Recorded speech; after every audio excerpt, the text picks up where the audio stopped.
ವಿಶ್ವವಿಖ್ಯಾತಿ ಕರಗ ಶಾಖೋತ್ಸವವನ್ನ ಪ್ರತಿ ವರ್ಷ ಬೆಂಗಳೂರಿನಲ್ಲಿ ಅದ್ದೂರಿಯಿಂದ ಮಾಡಲಾಗುತ್ತೆ.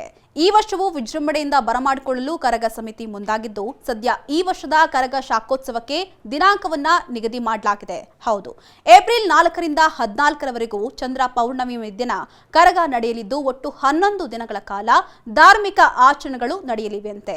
ಇನ್ನು ಈ ಬಾರಿಯೂ ಕರಗದ ಪೂಜಾರಿ ಎ ಜ್ಞಾನೇಂದ್ರ ಅವರೇ ಕರಗವನ್ನ ಹೊರಲಿದ್ದು, ತಿಗಳರಪೇಟೆಯ ಶ್ರೀ ಧರ್ಮರಾಯ ಸ್ವಾಮಿ ದೇವಸ್ಥಾನದಲ್ಲಿ ಸದ್ಯ ಸಕಲ ಸಿದ್ಧತೆಗಳನ್ನ ಮಾಡಿಕೊಳ್ಳಲಾಗ್ತಾ ಇದೆ. ಇನ್ನು ಏಪ್ರಿಲ್ 4ರಿಂದ ಕರಗದ ಆಚರಣೆಗಳು ಶುರುವಾಗಲಿದ್ದು, ಮೊದಲಿಗೆ ರಥೋತ್ಸವ ಧ್ವಜಾರೋಹಣ ನೆರವೇರಲಿದ್ದು, ಬಳಿಕ ಪ್ರತಿದಿನವೂ ವಿಶೇಷ ಪೂಜೆ, ಆರತಿ ದೀಪಗಳು, ಹಸಿ ಕರಗ, ಪೊಂಗಲ್ ಸೇವೆ, ಕರಗ ಶಾಖೋತ್ಸವ, ಧರ್ಮರಾಯ ಸ್ವಾಮಿ ದೇವಸ್ಥಾನದ ಮಹಾರಥೋತ್ಸವ, ಗಾವು ಶಾಂತಿ, ವಸಂತೋತ್ಸವ, ಧ್ವಜಾರೋಹಣದ ಮೂಲಕ ಕರಗ ಮಹೋತ್ಸವ ಸಂಪನ್ನಗೊಳ್ಳಲಿದೆಯಂತೆ.